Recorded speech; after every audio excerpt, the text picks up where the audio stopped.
Oi pessoal, nós estamos aqui na paróquia de Inhaúma, hoje com a nossa irmã Simone, né? Nós estamos vivendo este mês, o mês das vocações. E essa terceira semana é o mês das vocações dos consagrados. Temos aí, né, as irmãs de caridade, os padres também, né? Apesar da primeira semana já ser voltada para os padres, mas essa semana também rezamos por eles. E hoje vamos iniciar uma entrevista com a irmã Simone. Primeiramente, dando as boas-vindas e pedindo a ela que se apresente para todos vocês aí. Boa noite, eu sou a irmã Simone, estou aqui na paróquia de Inhaúma pela segunda vez, estive um período de 2012 a 2015 e retornei agora em 2017. Então, já a segunda vez, retorno à casa. Então, eu sou mineira, nasci na cidade de Papagaios, então sou daqui vizinha mesmo da cidade de Inhaúma também. E celebrei em 2018 25 anos de vida consagrada. Então foi um momento assim muito bom. Eu estava na paróquia em Cachoeira da Prata e foi celebrado lá então meu jubileu de prata. A senhora veio para Inhaúma quando criança, não é isso? Também. Com quantos anos você esteve aqui na nossa cidade? Meus pais mudaram aqui para Inhaúma em 1969. Eu estava com 6 anos. E então ficamos aqui por um bom período, não tão longo, mas me lembro que aos 7 anos eu estudei aqui na escola José Maria Alquimim, fiz meu primeiro ano de grupo aqui em Inhaúma. Depois mudamos daqui para um local próximo à cidade de João Pinheiro.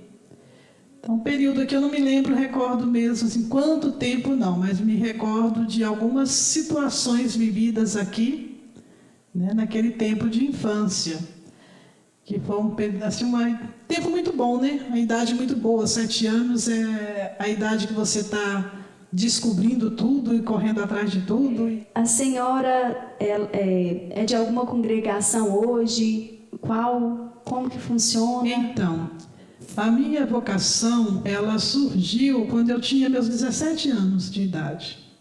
Comecei a despertar para a vida religiosa, sem entender muito, sem saber nem como procurar a vida religiosa.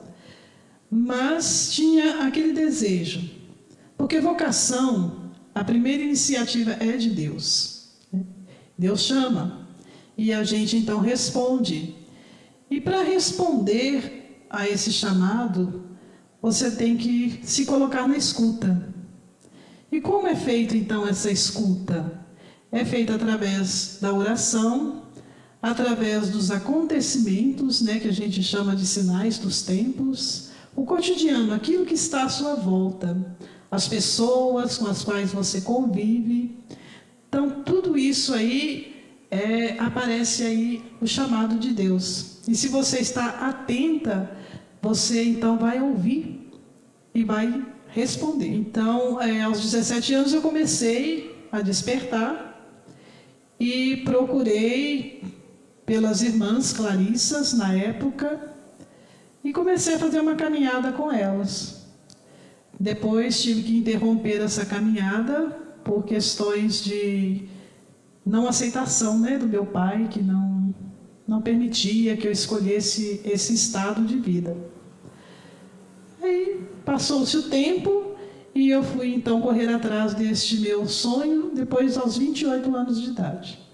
Entrei em uma outra congregação, não mais as Clarissas, as Irmãs Franciscanas da Providência de Deus, uma congregação de origem americana, mas com sede em São Paulo. Então lá eu passei toda a minha etapa de formação, aspirantado, postulantado, noviciado, juniorato, caminhei lá com essas irmãs. Depois, em 2000, no ano de 2000, eu me desmembrei desta congregação. E hoje eu sou irmã de São Francisco, mas estou sem congregação. Quando a senhora fala a respeito de quando você começou a sentir esse chamado aos 17 anos, e você fala também ao seu redor, né? Que tudo isso é importante quando você está ouvindo esse chamado, né? Silenciando e buscando. Você já fazia parte da igreja, trabalhava em algum movimento da igreja? Nessa época já existiam pastorais? Você já fazia trabalhava em algum movimento? Já existiam, né, claro, as pastorais na igreja, mas como eu vivia em fazenda, a gente quase não tinha acesso à igreja. Então, às vezes, era uma vez ao mês que a gente participava, né, da Sagrada Liturgia. Mas aí eu fui buscando, de uma certa forma, a me aproximar. Então, foi quando eu iniciei como catequista. Procurei, né, a paróquia e comecei, então, com a catequese. Peguei as criancinhas pequenas, né, antes dos 7 anos até, uma turminha bem novinha, e comecei ali, né, com a catequese. E dali não parei mais, porque aí a gente vai, né, abraçando uma coisa aqui, abraçando outra ali, e você vai se familiarizando mais com essa vida também, que vai ajudando mais na sua decisão também, né, de abraçar essa vocação para a vida consagrada.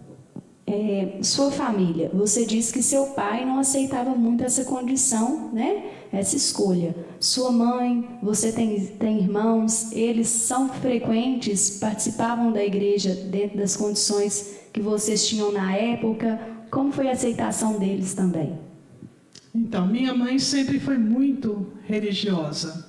Embora frequentasse pouco, né, a igreja, devido à situação de moradia, né, de estar na roça, mas sempre rezava conosco em casa, era sempre, todos os dias à tarde era o terço, que a gente rezava em família, e meu pai rezava junto, né? Meu pai também, ele era bem assim fervoroso, mas eu só fui entender a razão dele bem mais tarde, né? Quando eu fiz 28 anos e comuniquei a ele que eu gostaria de seguir essa vocação. Ele me respondeu assim: agora você pode, agora você sabe o que você quer, mas com 17 anos você não sabia. Então ele foi sábio, né? E eu não conseguia compreender essa atitude dele. Mas não é que ele não me queria uma mulher consagrada, né, religiosa. Ele achava que eu não estava madura para tomar tal decisão na minha vida. E depois, quando ele permitiu, e quando eu fui, ele ficou muito feliz, né? Ele dizia com muita alegria que ele tinha uma filha religiosa consagrada. A família toda me apoiou, né? Minha mãe, os irmãos, eu tenho 10 irmãos, né? Eu sou a 7ª filha, e a família é bastante grande, né? E desses 11, né, filhos que meus pais tiveram, somente eu optei pela vida consagrada. Os demais todos foram chamados para a vocação matrimonial. A senhora chegou, né? Já é a 2ª vez na nossa paróquia? 2ª vez. Né? Essa chegada hoje, o que te trouxe de volta? Qual o seu trabalho aqui na nossa paróquia de Inhaúma? Então, desde que eu me desmembrei da minha congregação, eu venho servindo a Diocese de Sete Lagoas, que é a diocese de origem minha, né? Nasci aqui nessa diocese. E então fico assim a dispor, né, das paróquias que necessitem de uma presença religiosa para ajudar nos trabalhos, na condução pastoral mesmo. E então eu fico assim, onde os padres precisam e me convidam, aí eu estou presente, né? E aconteceu isso novamente, né? Quando eu trabalhei da primeira vez foi com o padre Reinaldo, né? E agora o padre Luiz Fernando também fez o convite e estou aqui, né? Trabalhando. aqui na paróquia, qual exatamente é o seu trabalho? A irmã, né, isso eu acho que deve ser uma dúvida minha, mas talvez seja de vocês também. A irmã de caridade, ela tem um trabalho próprio ou ela está à disposição de toda a pastoral, de todas as pastorais, de tudo que acontece na igreja? Então, quando eu vim para cá, o padre me pediu para vir para ajudar mais na assessoria da catequese, tendo em vista que a minha especialização é em catequese. Eu fiz filosofia e me especializei em catequese. Então, vim para estar dando um suporte maior, né, à catequese na comunidade. Também assumi os trabalhos da secretaria, né, serviço burocrático da paróquia e administrativo. E então eu fico, né, disponível para todas as pastorais também, porque aí a gente, como agente de pastoral, você se dedica à assessoria de todas as pastorais. Por isso, algumas pastorais eu estou, né, como membro da equipe, outras eu estou só na retaguarda mesmo, né, dando suporte. A minha área é muito na questão da educação da fé, né, até mesmo por causa da especialização. Então, eu me dedico a esse trabalho. Em todas as paróquias que eu tenho passado, eu tenho trabalhado nessa linha. E estou na eminência agora também era para eu ter começado em março, mas devido à situação de pandemia não foi possível fazer um curso de orientação espiritual, porque também é meu desejo seguir um pouco nessa linha, né, de retiros, de orientação aos pequenos grupos ou individual, né? Mas agora é preciso esperar que esse tempo passe para que a gente possa, né, iniciar com essa formação aí. Fora da igreja, a irmã de caridade, a senhora, a congregação que a senhora serviu, né, até antes de desmembrar, vocês fazem algum trabalho na comunidade, não só na comunidade católica, mas no geral, dentro da cidade? Sim, tem irmãs que se dispõem até ao trabalho público, né? Algumas irmãs, por exemplo, de congregações mais voltadas para um trabalho social, né? As catequistas franciscanas, por exemplo, algumas irmãs trabalham até mesmo como agentes públicas, trabalham dentro de prefeitura, dentro de departamentos, né, públicos mesmo. Mas eu mesma não passei por essa experiência, exceto uma pequena experiência na prefeitura de Fortuna de Minas. Fiquei um período trabalhando no departamento pessoal da prefeitura e depois fui transferida para a escola, que é a minha área de formação também, né? Então, trabalhei dentro da escola municipal de lá. A gente trabalha assim, né? E eu acho isso muito positivo, porque uma presença religiosa dentro, né, desses meios aí que às vezes não são tão religiosos, né, ajuda bastante também, né? Acho que a gente cumpre o nosso papel, porque o importante é que você seja uma pessoa religiosa, consagrada em qualquer lugar onde você estiver, né? É um pouco daquilo que o Evangelho de hoje nos trouxe, né? Que é você aceitar o convite para estar na festa nupcial, né? Mas você ir com o traje de festa. Não adianta você ir para lá e não vestir o traje de festa. Então, para você estar, né, nessa vivência também da vida consagrada, é preciso que você esteja de fato vivendo isso que você se propôs, né? Então, é uma questão de ser sinal mesmo. Nós estamos vivendo num período bem, não vamos dizer complicado, não, né? Vamos falar de uma provação mesmo espiritual. Como que a senhora vê esse momento? O que esse momento, né, de pandemia está trazendo para a gente de positivo? Como que você, como irmã, como uma pessoa religiosa, percebe esse momento? Eu acredito que esse momento tem sido de grande valor, porque com esse tempo em que a gente se viu obrigado, né? Obrigada a parar. Fez a gente repensar muitas atitudes, até mesmo muita maneira de pensar com relação à vida.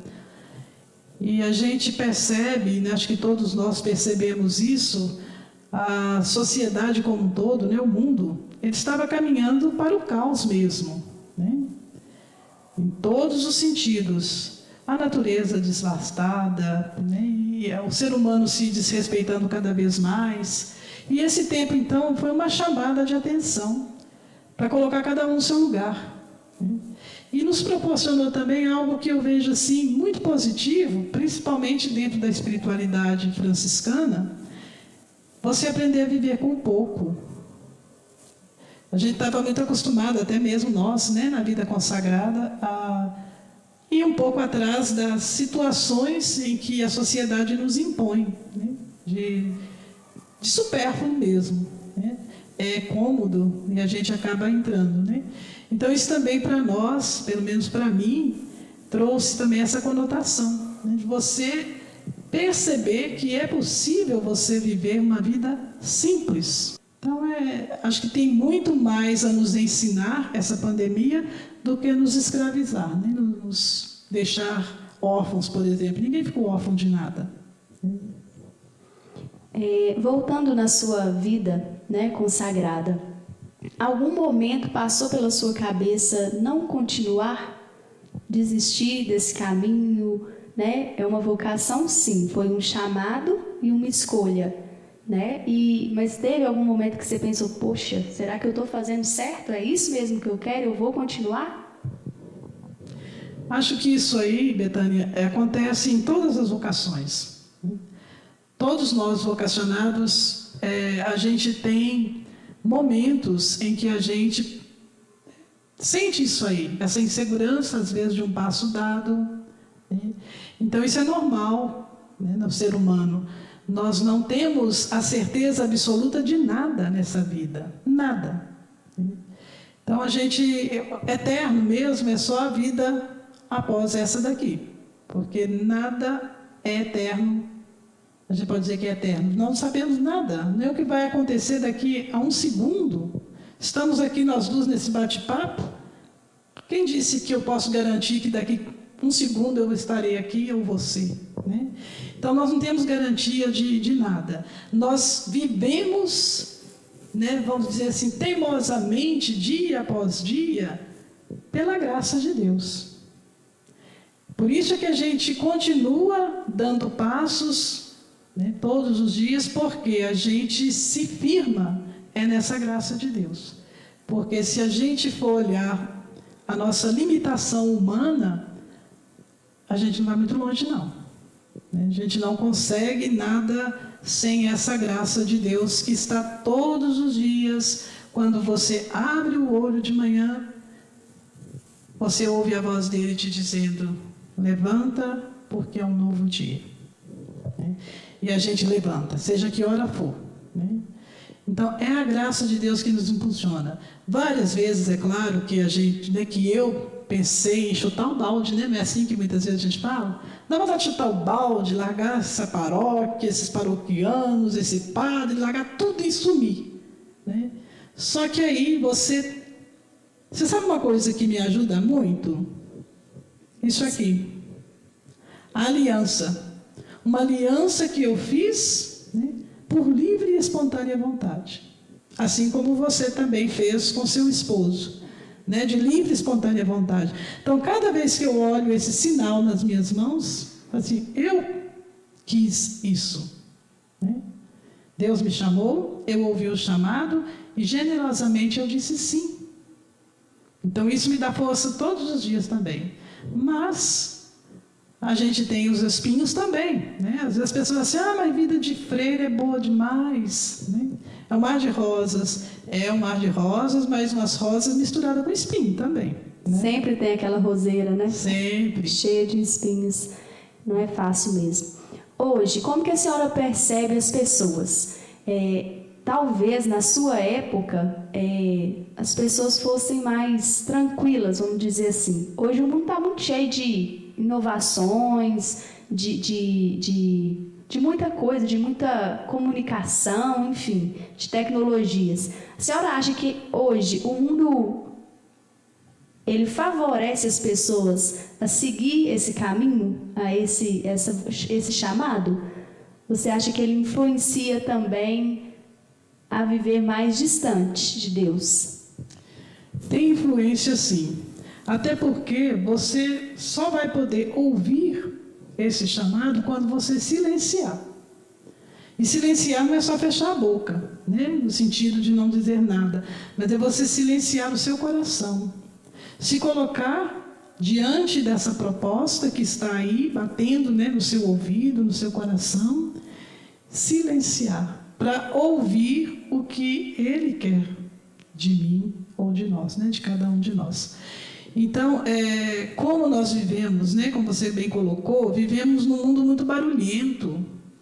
As pessoas hoje têm muita dificuldade de silenciar, de parar, de ficar, por exemplo, 40 minutos, que seja, em oração. Tem uma dificuldade, porque aí o pensamento começa a devagar e tal, né? Então, isso, eu digo assim, que prejudica sim. Mas não só para a vida consagrada. Por que nós temos hoje tantos casamentos desfeitos de uma hora para outra? Às vezes um casal vive 1 ano juntos, já não aguenta mais e separa. É porque não ouviu, né?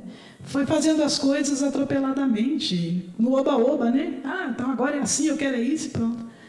A vocação tem que amadurecer, né? Por isso, por exemplo, no meu caso, ela despertou aos 17, mas eu só fui dizer sim aos 28.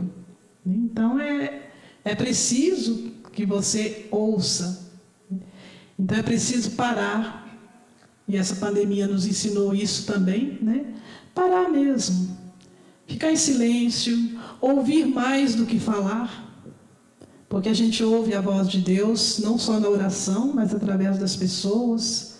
Então, quando alguém está falando, você ouvir, né? Então, o mundo hoje, ele é muito, muito barulhento mesmo. As pessoas têm uma necessidade de barulho, né? Música alta, fala-se muito alto, conversa-se gritado, né? E quando você silencia, incomoda as pessoas. Quando você propõe um silêncio, por exemplo, um retiro, você sabe, eu já orientei retiro para vocês, né? Nós vamos fazer esse retiro em silêncio.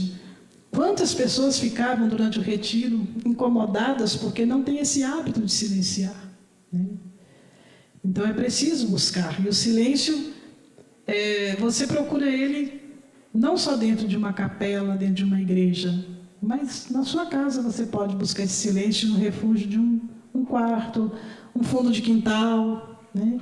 Eu, quando jovem, gostava muito de rezar no fundo do quintal lá de casa, na fazenda. Principalmente à tarde, que eu ficava de frente para o pôr do sol e ali eu ficava até escurecer em oração. Então, aquele silêncio, ouvindo o canto dos pássaros, isso faz muito bem. Você gostaria de deixar alguma mensagem para as pessoas que já estão recebendo esse chamado, já estão ouvindo esse chamado, né? O que você falaria para essas pessoas hoje, né? Então, pegando um pouco aí a fala do Padre Zezinho, né? Se ouvires a voz de Deus, chamando sem cessar, se ouvires, né, a voz do vento, ou a voz do mundo dizendo para esperar, a decisão é sua. Mas é importante que a gente, então, se coloque nessa escuta. Alguma coisa mexeu lá dentro, né, da moça ou do rapaz, se coloca na escuta, né? Busca o acompanhamento para discernir, porque o discernimento também acompanhado, ele é necessário, porque muitas vezes sozinhos nós não conseguimos, né, dar os passos necessários. Então, busque um acompanhamento. Aqui na paróquia tem o Padre Luiz, que pode fazer o acompanhamento, e tem a mim também, né, que podem procurar para conversar sobre isso aí. E a gente, então, encaminhar essas pessoas. Nós temos na Diocese o SAV, que é o Serviço de Animação Vocacional. Então, procure o SAV, lá vai ter a oportunidade de conhecer várias congregações, né? Também, né, eu estou aqui na abertura também, né, para acolher meninas. Meu propósito também é esse, né? E se alguma candidata quiser também pode me procurar, a gente conversa, a gente orienta, ajuda no discernimento. E o discernimento é a base de tudo, né? Não dá para você dar passos sem discernir. Corre o risco de você dar um passo errado quando não faz o discernimento. Uma palavra que resume a sua vida consagrada. Serviço. Qualquer coisa que quiser saber mais sobre a vida consagrada, busque a nossa igreja, a nossa paróquia, o Padre Luiz Fernando, a irmã Simone. Tenho certeza que eles estarão de braços abertos, prontos a ajudar vocês. Tchau, tchau.